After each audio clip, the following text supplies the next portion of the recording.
શિયાળાએ વિદાય લઈ લીધી છે અને હવે ધીરે ધીરે દિવસની સાથે સાથે રાત્રિનું તાપમાન પણ ઊંચું જવા માંડ્યું છે।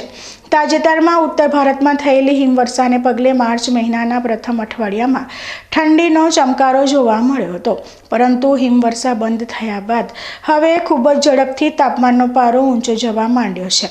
ત્યારે હવામાન વિભાગે પણ આગામી 3 દિવસ માટે હીટ વેવની આગાહી કરી છે, જેમાં દિવસનું તાપમાન 40 ડિગ્રી આસપાસ પહોંચવાની આગાહી કરવામાં આવી છે।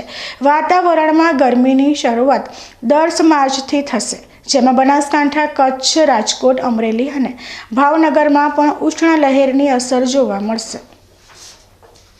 જ્યારે 11 માર્ચના રોજ પણ આ 4 જિલ્લા પર ઉષ્ણ લહેરની અસર યથાવત રહેશે।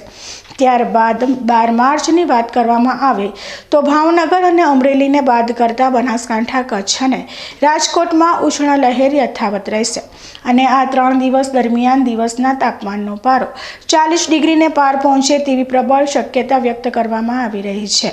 ત્યારે અચાનક ઠંડી ગાયબ થયા બાદ તાપમાનમાં જે રીતે વધારો થશે તેનાથી લોકોના આરોગ્ય પર પણ તેની અસર થઈ શકે તેમ છે।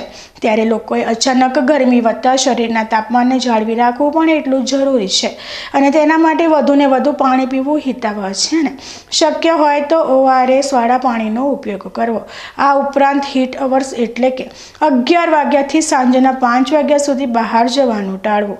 આમ અચાનક તાપમાનમાં આવનારા આ સંભવિત બદલાવને પગલે બાળકો અને વૃદ્ધોએ પણ સાવચેતી રાખવી જરૂરી છે।